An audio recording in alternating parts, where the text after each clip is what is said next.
Hello friends, मेरा नाम है शुभम और अब तक आप सभी ने ये वाली न्यूज़ तो सुनी ली होगी कि सिलिकॉन वैली बैंक जो है वो यहाँ पे डिफॉल्ट कर चुकी है। तो इस वीडियो में हम ये जानने वाले हैं कि एक्चुअली इतनी बड़ी बैंक जो थी यूएसए की, उसने डिफॉल्ट क्यों, इसके पीछे की रीजन क्या है, इन सबको अपन डिटेल में समझेंगे।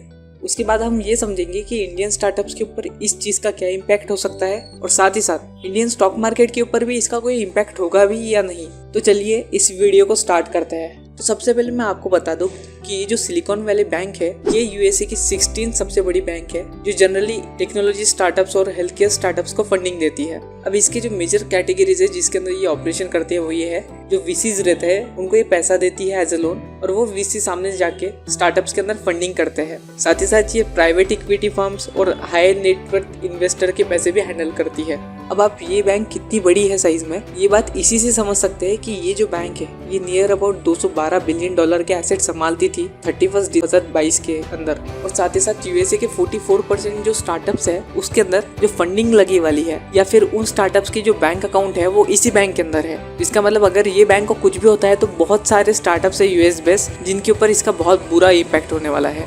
तो अब मैं आपको इसके पीछे की रियल स्टोरी बताता हूँ कि एक्चुअली में ये डिफॉल्ट कैसे हुआ, क्योंकि ये इतनी बड़ी बैंक थी। तो देखिए, हम सबको पता है कि कोविड-19 के अंदर फेड ने और बाकी सारी सेंट्रल बैंक्स ने अपने अपने इंटरेस्ट रेट कम कर दिए थे। और एक बात बहुत ही क्लियर है, जब भी इंटरेस्ट रेट कम होते हैं तब बॉन्ड यील्ड कम हो जाती है अपने आप ही, और जैसे ही बॉन्ड यील्ड कम होती है बॉन्ड के प्राइसेस ऊपर चल जाते हैं। तो इस बैंक ने अपने बहुत सारे डिपॉजिट जो थे उसके अंदर से जो पैसे है वो बॉन्ड खरीदने के अंदर लगा दिए बहुत हाई प्राइसेस के ऊपर। इस बैंक को लगा कि वहाँ से जो इंटरेस्ट रेट मिलने वाला है वहाँ से ये अच्छा खासा पैसा कमा सकती है। लेकिन हम सब जानते हैं पिछले 1 साल के अंदर फेड ने फिर से इंटरेस्ट रेट बढ़ाना स्टार्ट कर दिया है और करंटली यूएसए का जो इंटरेस्ट रेट है वो 5% तक पहुंच गया है, क्योंकि फेड का मानना है कि इन्फ्लेशन को कम करने के लिए इंटरेस्ट रेट को बढ़ाना जरूरी है। और जैसे ही ये इंटरेस्ट रेट बढ़ना स्टार्ट हो गए वैसे ही बॉन्ड के प्राइसेस नीचे गिरना स्टार्ट हो गए। और क्योंकि इस वाली बैंक ने बहुत हाई बॉन्ड प्राइसेस के ऊपर बॉन्ड को परचेज किया था और अब बॉन्ड के प्राइसेस नीचे गिर चुके हैं क्योंकि इंटरेस्ट रेट बढ़ चुके हैं, तो इसको अनरियलाइज लॉस हो रहा था यहाँ पे।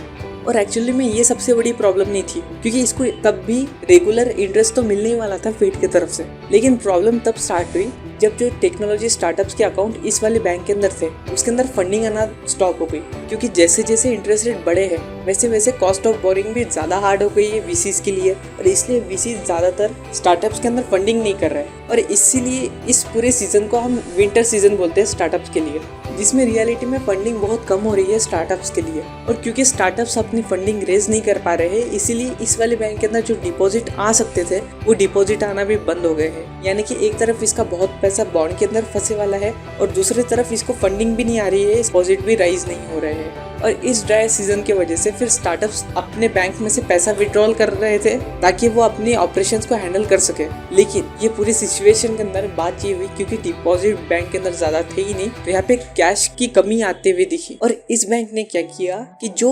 सिक्योरिटीज इसने खरीदी थी हाई बॉन्ड प्राइसेस के ऊपर उसको अब लॉस में सेल करना स्टार्ट कर दिया। और इस बैंक ने नियर अबाउट $21 बिलियन के सिक्योरिटीज $1.8 बिलियन के लॉस के ऊपर सेल कर दिया। और ये चीज हमको पता चली है उसके बैलेंस शीट के ऊपर 31 दिसंबर 2022 के अंदर। और साथ ही साथ बैलेंस शीट के अंदर एक और चीज नई ऐड हुई है, वो ये है 31 मार्च 2022 के अंदर जो डिपॉजिट्स थे वो $200 बिलियन थे इस बैंक के अंदर, लेकिन 31 दिसंबर 2022 तक ये डिपॉजिट नीचे गिर के $173 बिलियन हो गए। जिसका मतलब एक तरफ इस बैंक के डिपॉजिट भी कम हो गए, सेकंड तरफ इसने $1.8 बिलियन का लॉस भी रजिस्टर कर दिया। इसका गिरना तब स्टार्ट हुआ जब इस बैंक को समझ आया इसको लॉस हो गया है और अब इसको फंडिंग उठाने की जरूरत है। तो उस टाइम पे जो बैंक है एक फंड रेजिंग का प्रोग्राम बनाया और जहाँ पे इसने बोला अपने इन्वेस्टर्स को कि ये $2.25 बिलियन रेज करने वाले हैं अपने स्टॉक सेल कर। और जैसे ही ये अनाउंसमेंट बाहर आती है यहाँ पे बहुत ज्यादा प्रेशर देखने मिला इन्वेस्टर के बीच में और जितने भी स्टार्टअप्स के अकाउंट इस वाले बैंक के अंदर थे उन सभी के ऊपर।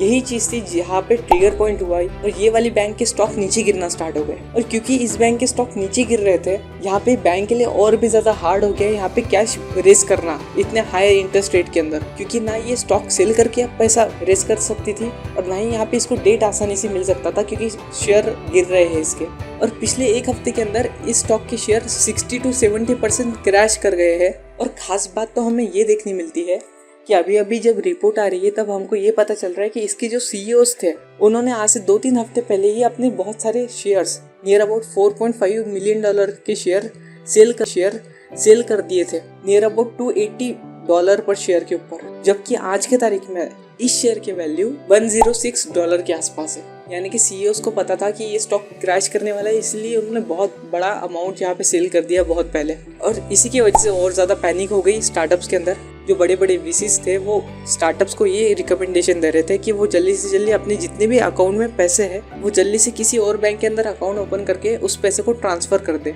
बहुत सारे स्टार्टअप्स ने ये कर दिया, लेकिन बहुत सारे स्टार्टअप को ये करने के अंदर भी प्रॉब्लम आने लग गई, क्योंकि इस थर्सडे के दिन जब ये स्टॉक 60% क्रैश कर गया, उस दिन नियर अबाउट $42 बिलियन के विड्रॉल्स यहाँ पे आए हैं। और आप समझ ही सकते हैं कि $42 बिलियन के विड्रॉल एक दिन के अंदर कोई भी बैंक, दुनिया की सबसे बड़ी बैंक भी यहाँ पे कंप्लीट नहीं कर सकती है, क्योंकि बैंक का काम इतने ज्यादा अमाउंट के अंदर बैंक के पास डिपॉजिट उस टाइम पे रहती ही नहीं है, और इसी वजह से ये क्राइसिस की सबसे बड़ी स्टार्टिंग हो गई।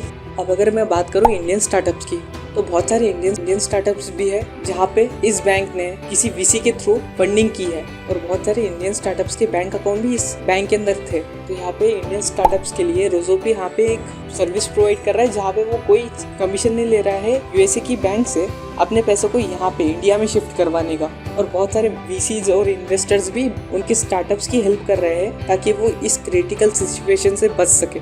लेकिन अब जल्दी से जल्दी स्टार्टअप्स को बहुत सारी फंडिंग रेज करनी पड़ेगी ताकि वो सस्टेन कर सके और अपनी ऑपरेटिंग एक्टिविटीज कंटिन्यू रख सके। और अगर मैं बात करूँ कि ग्लोबल स्लोडाउन हो सकता है कि इस चीज़ से, और ऊपर से इंडियन स्टॉक मार्केट के ऊपर क्या क्या इफेक्ट हो सकता है, तो देखिए यहाँ से अगर ये डोमिनो इफेक्ट क्रिएट करता है, यानी कि एक के बाद अगर एक बैंक यहाँ पे इन्वॉल्व होती रहती है, ये के सभी जितना बड़ा है उससे और ज्यादा बड़ा हो जाता है, तो ऑब्वियसली यहाँ पे यूएसए के स्टॉक मार्केट के अंदर बड़ा इम्पैक्ट हो सकता है। और अगर यूएसए की मार्केट गिरेंगी तो इंडिया की मार्केट गिर सकती है, लेकिन डायरेक्टली अगर हम बोले कि इंडियन स्टॉक मार्केट के ऊपर डायरेक्टली कोई इम्पैक्ट इंडियन बैंक्स गिर सकती है, तो ऐसा होने के चांसेस थोड़े कम दिख रहे हैं जब तक ये बहुत बड़ा डोमिनो इफेक्ट नहीं क्रिएट कर देता है। फिर भी आप अभी की तारीख के अंदर बैंकिंग स्टॉक से थोड़ा दूर रहिएगा। जैसे कि मैंने कहा कि अगर ये लिंक बड़ा होते गया और बड़े बैंक्स यहाँ पे इन्वॉल्व हो गए तो ये इफेक्ट बहुत बड़ा हो सकता है।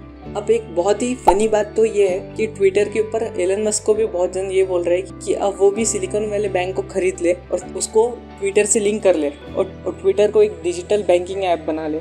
साथ ही साथ हमने ये भी देखा कि ये बैंक सिलिकॉन वैली बैंक है जो यूएसए के अंदर है, लेकिन लोग इतने ज्यादा पैनिक हो चुके हैं इंडिया के अंदर भी। मुंबई के अंदर एक बैंक है एसवीसी बैंक, लोग वहाँ उसके सामने जाकर वहां से विड्रॉल ले रहे हैं। उनको लग रहा है कि वहाँ पे सिलिकॉन वैली बैंक और इस वाली बैंक के अंदर कोई बड़ा लिंकेज है और उनके भी पैसे यहाँ पे डूब चुके हैं। और एसवीसी बैंक को ऑफिशियली ये अनाउंसमेंट करनी पड़ी कि जो बैंक डूबी है वो इंडिया की थी, वो यूएसए की है और वहाँ से इसका कोई रिलेशन नहीं है। तो आप लोग समझ ही सकते हैं कि यहाँ पे कितना बड़ा पैनिक है इन्वेस्टर्स उन लोगों के बीच में। अगर कोई अपडेट आती है तो मैं मेरे यूट्यूब चैनल के ऊपर इसको पोस्ट कर दूंगा।